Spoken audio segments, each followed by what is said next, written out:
Blog Talk Radio.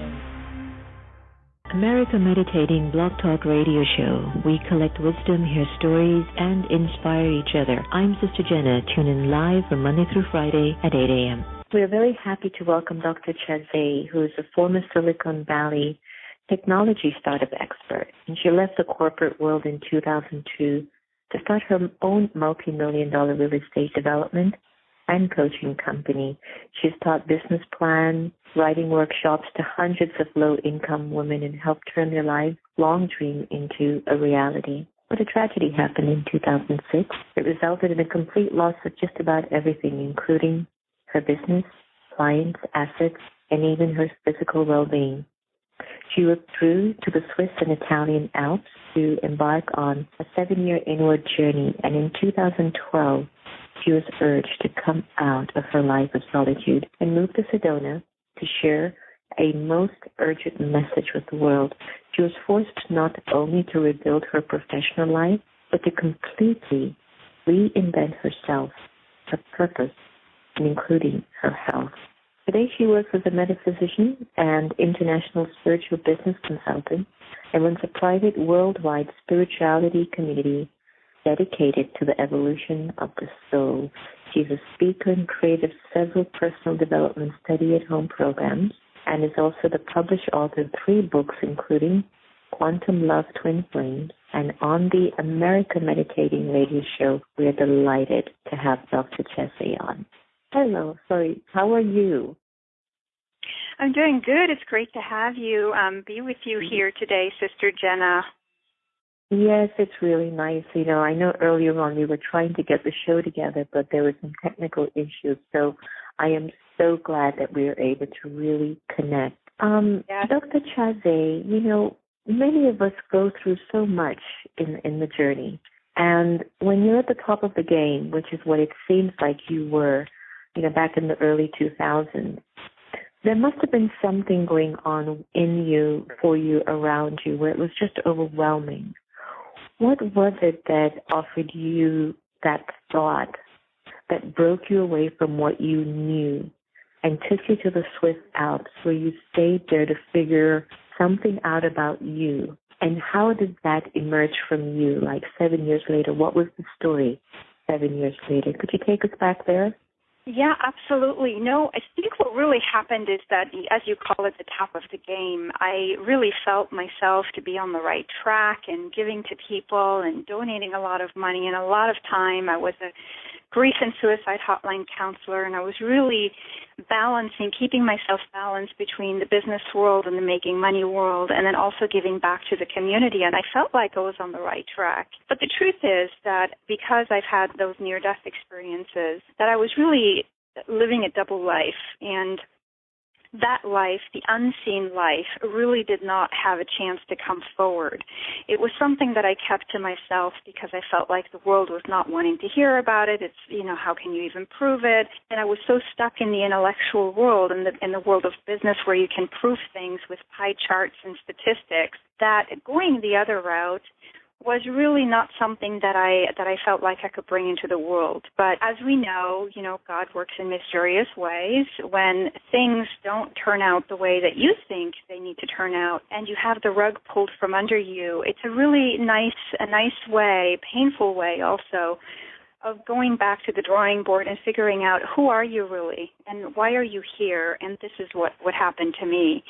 And I felt like this is my chance to either start over from scratch and rebuild my real estate and consulting business, or I really needed to go back to the drawing board and figure out, was I on the wrong track? And that's kind of what happened to me. And I decided I needed to take a long time away from society, so to speak, from the comforts of what was home to me, what was well known to me, and go into a world where there was solitude and silence, and really get back to the center of who I am. What am I really here for? And so coming out of your discomfort zone really is what I needed to do. I had already lost everything, so it wasn't like I was leaving much behind.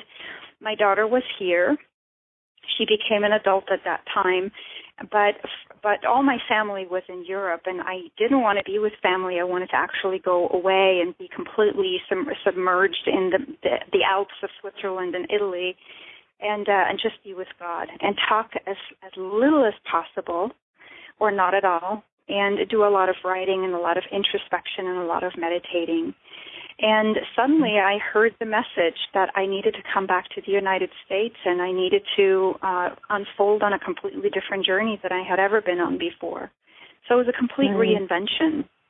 Nice. Were there any moments while you were away that you were a little bit scared or questioned, why were you doing this? No, I definitely wasn't scared.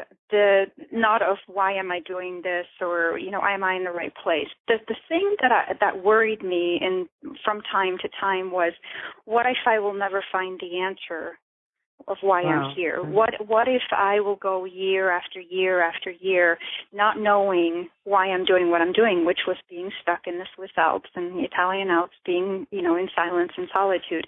I wanted the answers, and I wanted them now. Well, that's how we roll. And that's not how it works, doesn't it? Right. So, year after year did pass, and I did have to. When I did come back to the United States, I just didn't know where I was going to go, and I had 3 locations: one on the East Coast, one on the West Coast, and one smack in the middle, which was Sedona. And I ended up deciding to go to Sedona for a month, which ended up turning out to be a year. And that was a very powerful time of even more silence and solitude. It was almost like the final time in silence and solitude. Sedona has a really an interesting way of bringing you back to the center, so to speak, the center of all that matters. It's a very interesting place to be when you're by yourself. And I wasn't interested in building a social life or anything like that. I really just wanted to be me and God. This was my God time, and very intense kind of God time. So I hope people don't have to go through what I had to go through to find your actual center.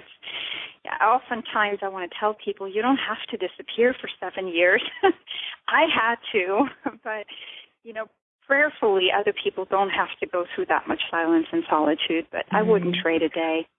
Amazing. Right. Well, that was just the unfolding of your story. And in Indian mythology, there's a story of these characters called Ram, Lakshman, and Bharat, who belonged to this dynasty, and the king owned a boon to one of his 3 wives. And the story is that one of the wives wanted one of her son to be on the throne, but the son who was in line was Ram. So what the father had to do was to basically send him into exile in the jungles, and he had to go into the jungles for 14 years, where he learned about himself, but where he offered his travels of those 14 years to people of a life of virtues and power and dignity. So even though you might have felt, people might hear it like, oh, she got away from the world and, away for 7 years, who knows how many lives were touched within those 7 years, which were also a part of the healing and the continuation of the story. It wasn't a stop. It was a shift of focus because something perhaps is either missing or there's something that needed to be enhanced, because now you have a metaphysical science and you run a worldwide spiritual community. And so something out of that did emerge. And could you tell us a little bit more about that spiritual community? Yes, absolutely. So what I decided while I was in Switzerland is that, maybe what I need to do is just share my journey and share with people what it is that I'm learning and what I've learned and where I've been and how I've reinvented myself. And it's really not so much that I've reinvented myself as much as I decided to get out of the driver's seat and move over into the passenger seat and let Source drive. And not needing to be in control so much. And so I started this community at corefreedom.com completely for other people who are on a similar journey, who are they were looking for a home away from home. People who perhaps did not have a family where they could go home and talk about their spiritual abilities or their gifts or anything of the unseen realm, where they would be laughed at, by their close friends and family members. But they wanted to share, and it was a reality for them. And they needed to find a community that understood what was going on, especially now during this time when everything is becoming so transparent. And so I started this community, and I just started sharing in spite of my left brain saying, you will never be able to prove it. There's no pie charts that go with this, no statistics to collect. It's just a sharing from the heart. And one thing led to another, and I decided there also, while I was in Switzerland and Italy, to get my PhD in metaphysical science and holistic life coaching. So I really just integrated more of what I was doing before as a grief and suicide hotline counselor, which was talking to a lot of people about their intuitive abilities and how their intuitive gifts really were driving them away from their families and their friends who didn't understand.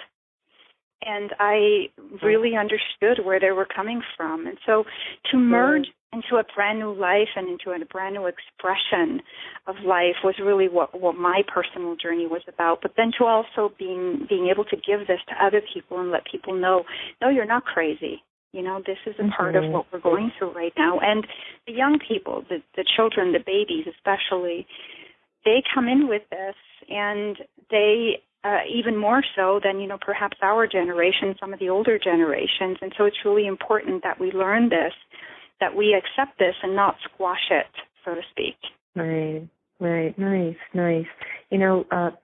We find our identity in community, and we also bring a lot of who we are into community. So there is a huge need for individuals to find a place that they can reveal some of their mystical experiences, because we're in a country that doesn't necessarily support mysticism. Go to India, yes, it's at every corner of the world, to the point that you don't even know what they're up to anymore. It's just so much. It's like a smorgasbord of mysticism and spirituality. But to actually create a forum like that now, that there are old souls in this country, and old souls are going to have incredible glimpses of their past, present, and what they're going to become in their tomorrows.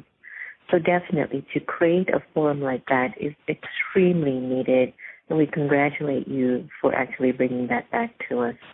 I'd like to go back to something you mentioned earlier, because I know there's been a great deal of discussion about near-death experiences, and we've had the pleasure of having PMH Atwater, which is an international authority on near-death experiences. Could you share with us a little bit about what you went through? Because I know at the ages of 5, 15, and 25, you actually had near-death experiences. What took place, and how did that shape your interpretation of your life and the world around you? Well, it shaped everything of who I am and how I operate in the world. With my very first near-death experience, which was caused by an accident, I was 5 years old. And when I came back, I did try to tell my mother about this other place and try to convince her that this was not real life. This was just a dream, and it was the other side that was reality. And, of course, my mother, being the left-brained intellectual business person in my family, she wanted no part in this. And she said, don't talk this kind of nonsense. And I learned very early on that in my upbringing in the country where I grew up, this is not something that you really talk about, because you can't prove it. How do you prove it, and how do you really talk about it with people? And even if you do talk about it with people, how can it enrich your life? How can it enrich someone else's life here? Because we still have to remember that we are here for the time being, and we can get lost in this unseen realm. But if we cannot integrate it somehow and make our lives better on this side, then it's just airy-fairy. And this was the big part, I think, that held me back for so long.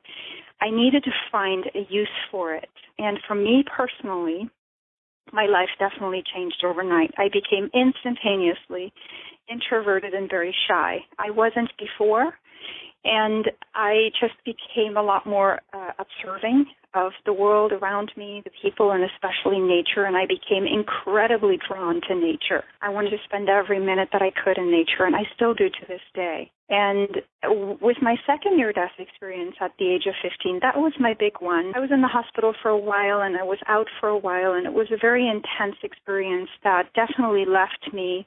When I came back, I was very depressed. I didn't want to be here for sure.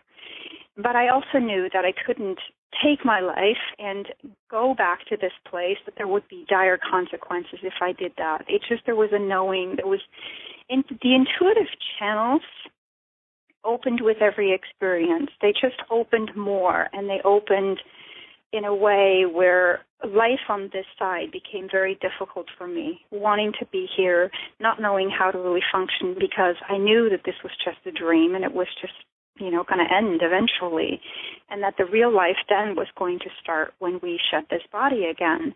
And I didn't know how to reconcile that in my own head without having anybody to talk to about it. And so this, I think, was my welcome when my mother was really shoving me into the intellectual left brain business world, because that made sense. You could explain it on a piece of paper, and it means you function here in this body while you're here. But this other double life that I was living really didn't let go. It just got worse, and then I had my third near-death experience, which I ended up writing a book about. And that one, I had way too much anesthesia. I had 3 major surgeries in a couple of weeks, and that just my body couldn't take it. And once again, and I saw it coming that time, because it's a very interesting experience when you actually get to be present when you're dying. And rather than, if it's just a very quick, sudden accident or falling asleep. And for me, I just realized, here I go, I'm dying again. And being resuscitated, I always asked myself, why does this keep happening to me? And what is it that I need to integrate, and what am I not seeing here? And now looking back, of course, hindsight is really great, because hindsight has so much wisdom to teach us. And so now looking back, I'm realizing that there is a purpose for me to have been in this intellectual business world, but also having had this double life and now really truly embracing the two. So now I get to be this international business consultant to the mind, body, spirit industry. So I understand what people in the mind, body, spirit industry do. I'm a reverend myself. I understand completely when people are wanting to be on a spiritual path, but they still have to function in the business world. They have to somehow get their gift out into the world. And unfortunately, we have to do it by means of business, whether it's having a website or doing radio interviews or creating products that people can buy. That's all aspects of business. But how can we really do it? By embracing and not forsaking who you really are. And so I help people with that today. So there's a purpose for it all, Definitely, it sounds like it. And, as you were talking about, oh, my goodness, here I go dying again, and, that whole experience, I was feeling like, is it about dying, or is it about role changing? Where the soul is concerned, I think you might agree with me that the soul never gets its energy, but it's like we enter a body, we start to play out a part, and somehow that part in the body starts to reveal that maybe I've had lots of desire or lots of effort to be liberated from this quote-unquote thing called life. And I'll try to give you some clarity as to what I'm leading to. Many years on my spiritual path, I found myself thinking about this whole notion as if I'm going to go somewhere or, claim something. And I had an aha moment where I realized that I'm in a cycle, I'm in a wheel. And what's happening to me is that I will go through changes. And it seems like I'm at this confluence between the dark night of the soul and the light of the soul, or what they call in Hinduism, Kali Yuga and Satyug. I'm in between these two ages of consciousness, right? And I, the soul, am trying to get myself perhaps away from the energy of Kali Yuga, the dark age, and that this is the age now for me to go into the light. So I saw myself actually feeling like, Jen, you're not going anywhere. You are basically attaining experiences. And if it's real for you and you've got it, this is your age to attain your light back. So whether you're in this body or you find another body, whatever's in your soul as its interest, that's where you will go. That's what you will be doing. And it feels like to me, as I was just hearing you, this birth of yours is about being just that, in the light with Source, integrating the best life possible where there's just a balance. Would you agree? I would absolutely agree. You said this very beautifully. This entire journey here is all about the evolution of the soul. And we shed this body, we go from one cycle to the next. But the consciousness and you, your feelings, everything you've ever known, your memories is all staying with you. All you're doing is shedding the body and you're moving into a bodiless state until you're housing yourself again with the body. You're absolutely right. It's like a role play. It's exactly what it is. Yeah, I get that. And I'm really hoping that if that is the ultimate universal truth of the world, I think it will be powerful for all of us to get to claim that. So this fear of death, or maybe more of a sense of accountability to live a life that doesn't give sorrow to the self or others, becomes a very amplified sense of purpose. Is karma, what are your thoughts in terms of karma related to, let's say, near-death experiences, or let's say, I've been in the game, I lost it, I need to get away and try to find myself. Would you say that this whole thing called life is revolved around the philosophy of karma? And if so, what is your definition of karma? Well, this is almost like opening Pandora's box for me. For the longest time, I actually believed in karma, and when I had this near-death experience, I suddenly realized that karma is when I trace energies and I can see energy strands and actually trace it back through the eons or through the times, present or the future. When I look at karma, I see that karma is actually a man-made philosophy that was created a long time ago, thousands and thousands of years ago, way before the church ever came into play. What is true is cause and effect. That is a universal law. Cause and effect very often gets confused with karma. Karma is disempowering, whereas cause and effect can be empowering. And so very much we interchange the two, thinking that they're one and the same, and they're really not. It's easier to say karma than it is to say cause and effect. But the truth is, from where I'm being shown and what I'm being told, when I trace the energies of cause and effect, cause is always within, effect is always without. And any time we are living a life, whether it's in this reality or any other reality or this realm or another planet, then we are actually experiencing the effect of some kind of cause that was always caused within. And there are only two causes. One is the cause of love, and the other one is the absence of love or fear. If we come from a place of fear, then we are experiencing the effects of it on the outside, which means in form of a life and all the things that happen to us. Pretty much everything we experience in life is just an effect of something that we have caused. And the causes, however, they permeate time and space. They are not tied to this life only. So because cause and effect permeates all time and space, it really doesn't matter if it happened in this life or in a previous life or in a future life. It's like a ripple effect, like a wave that keeps going on and on and on into all kinds of future lifetimes. So if you want to think of karma in that way, let me give you an example. Sometimes people say things, I am indebted to you for eternity, because they mean to express how deeply grateful they are. They have this extensive sense of gratitude to a person, and they say things like, I am indebted to you for eternity. The moment you say that, because your word is law, you have just created this cause and effect, ripple effect that must go on for eternity.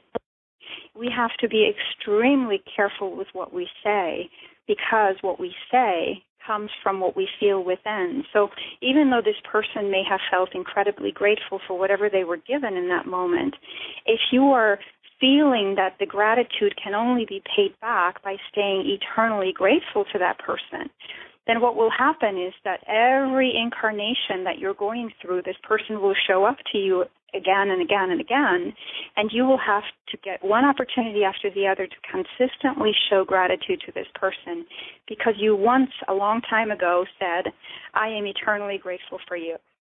And we can't do that. So we have to be so careful to not create cause and effect, which is going to haunt us for many eons of lifetimes to come. If we want the reincarnational wheel to stop, which is, it's a wheel, like you say, it's forever ongoing. And people say other things. I've heard people say things like, oh, I want to be a dog in my next life. And I'm looking like, oh, dear, like, no, you don't. Because, of course, what they're looking at is they're looking at their beautiful dog and how their dog is getting incredible, beautiful treatment and how they get to have this wonderful life as a dog.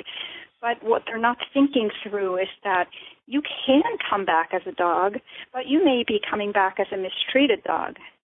And so we say these things out of ignorance because we're not really understanding how the law of cause and effect works. Absolutely, Dr. Chaffee. Have you ever seen a dog in India? It's a dog life over there. It's really rough. So you wouldn't want to come back to the dog in India, definitely. I think, and this is where I think what you're saying is so powerful, because my understanding of karma translated in English is just your actions. What are your actions creating and decoding for you? So even when you tell someone that I'm grateful for you forever, you've said that. I want to love you forever. You've said that person keeps showing up, and it becomes complicated because you could be in a wonderful marriage with 10 kids, and all of a sudden this person comes up and say, why don't you love me? Hey, hold up, you made a promise. And I think this is where the whole game of cause and effect makes the drama so riveting, so compelling, and it can confuse the daylights out of us because we're trying to show up with our best gifts, but something else comes out of it. Something else just comes out of it. Love what you were saying. While traveling the globe, you speak about the need to bring one's most authentic message into the world. So what is authenticity to you, and how do we go about living a life that's more authentic?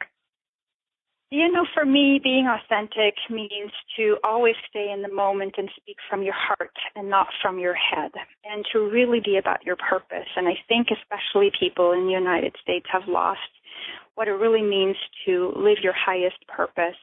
And it's always about the chasing the almighty dollar. And people are willing to do just about anything, to make a good living. And they're selling their time to an employer just because they're going to get a paycheck at the end of the month, which is going to then allow them to buy a bunch of toys and waste a lot of money, right? And so this perpetual cycle of dissatisfaction is in motion, which then causes us, of course, to have these diseases of stress like fibromyalgia and chronic fatigue, and eventually, other things that are more detrimental. And the life is wasted when a person is not living from their true, authentic self. And Rumi said it once very beautifully. He said, when you were born into this world, you brought a light with you that was not here before. And when people really get to make connections with this light within, then competition ceases to exist and everything starts to become about collaboration, because the ambition then becomes to live and express your highest light, that which you are here for.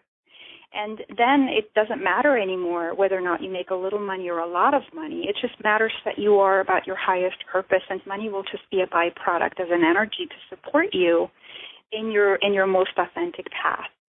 So I always urge people, no matter what it is that you've ever wanted to do as a child or as a young adult, go back to that dream, because there's a reason why that actually enters into our consciousness sometimes during the time that we're a child or a young teenager. And when we honor that, then we have all the heavenly realms, and everybody here on the planet starts to say, there's so much passion in this person for what they want to do. I have to support this one way or another, either by sharing my gifts or by supporting them with my money. And that means to live truly according to your most authentic message. And everybody has that. Everybody matters, like Rumi said. And Dr. Chaffee, I love your talking and your sharing. What's your definition of God? My definition of God? Well, the Native Americans say this is the incomprehensible source of all that is.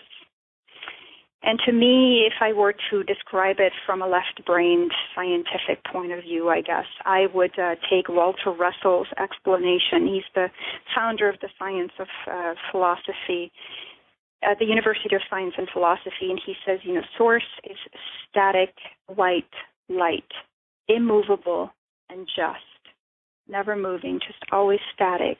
And all life has its being from that static white light. So to me, that is what source is, what God is. Oh, okay. Let me add to that question. What has been your experience of God? My experience, we're experiencing it every second of the world, every second of the time now.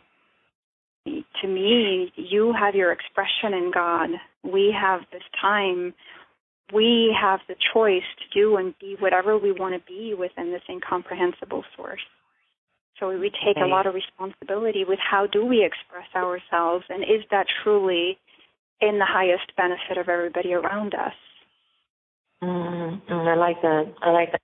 The reason why I'm always asking this question is in my early knowledge of God, my dad's like Hindu, my mother's Roman Catholic. So I saw two renditions, one that was very happy and one that was very sad. And so growing up, just being aware that exists just kept me sort of neutral.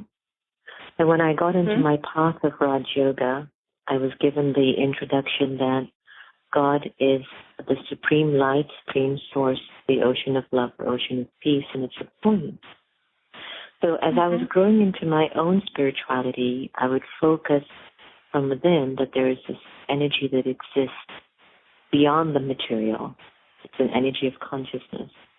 And as I've been maturing, if you asked me that question 20-something years ago, I would tell you it's the point of light. It lives in the world of silence. It constantly, it is the ocean of love and ocean of peace.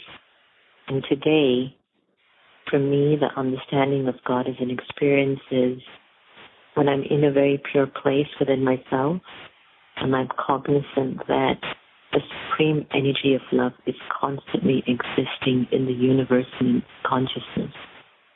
But whenever I'm just tuned into that experience of that love flows in me, and I start to feel my godliness, that purity, that goodness that you mentioned about earlier. And so I feel so passionate about this deep need for us to turn inwards and find a pure place for us to sit within our own story.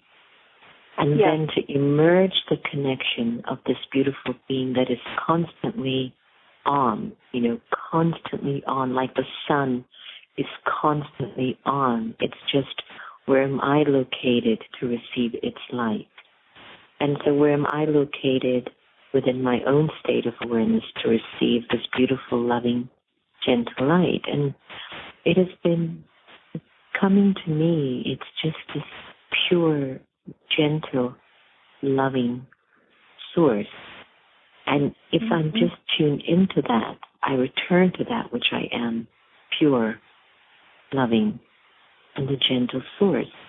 And that's what we need to become as a humanity. And maybe that's really what all of this drama is about, is that we get to the point that the ego and the attachment and the greed and the anger just destroys all of that energy in us. Then we reach rock bottom. And the only way for us is to find a way to look up inside of ourselves and get back to that which is authentically pure. Absolutely. Yes. I totally 100% agree. I think, another way of looking at source is that source is like a receptacle. We have to plug into it, and then we can rejuice our own body, our own system, which we're just an electric battery. And but we all are plugging into that, even at nighttime, no matter whether you believe in God or not. Everybody has to plug into that receptacle to recharge our body. If we don't, then eventually our body is going to give up, because we need to rejuvenate with this juice, with this energy. It's true. It's true. It's true. And the answer is within. It always is within. There's nothing outside of us that did not first exist within us. So instead of looking for the answers outside, we have to definitely go and look for the answers within. And I recommend people always meditate. You have to make that a part of your daily routine. Yeah. I think that's what makes perhaps spirituality and meditation so challenging for folks, is because when we turn in, what we see is not the light. So we automatically go back out and try to find that light, whether it's in nature, relationship, in food, in our bodies, in study, in a computer, in science, in whatever other distractions that we want to decode as the beauty that we can find. That, because when I turn in, I don't see anything there worthy to spend time with. And I don't know where to turn inwards and find the beauty. And I really encourage folks that are even listening to today's show that just find the courage to stay in there a little bit longer. It's sort of like when you come into your house and you kept throwing all your dirty laundry in one room, that you go in that one room and it's just messy. Well, when you turn it and it's dirty, you're just going to have to keep picking up each piece until you start to see that it's clean and it's beautiful. Mm-hmm. And I think that's so important for folks to figure that out, because until you go in and start cleaning up shop, you won't feel how beautiful the glow and that light really is that shines through you. I was telling, my producer, I wish I was one of those folks that just loved being around nature. And then I realized, but Jenny, you do, because the nature of the light of the soul is an aspect of nature. Light is also nature. And you love to turn in that place and to find your beauty and your glow. So I thought that was really important to share. Dr. Chaffee, I loved talking with you. I want to talk to you more, so I'm going to definitely ask Antonia to bring you back on the air and for us to talk about some more specifics. You're very clear, and I think your languaging really helps individuals to transcend to another level of their own existence. So thank you so much. You are so welcome. It's been a pleasure being on with you today, Sister Jenna. So has. Could you share with our listeners maybe what your favorite life quote is that you're living by currently? And if there's a project or something that you're working on, please share with all of our listeners that are tuning in globally right now. Yeah, I do have a gift actually for your audience talking about meditation. And I do have a couple of quotes that I recite probably a few times a day and definitely are my cornerstone with how I live my life. And one of them is by Leo Russell. And she says, "Love does not come to you from the horizon.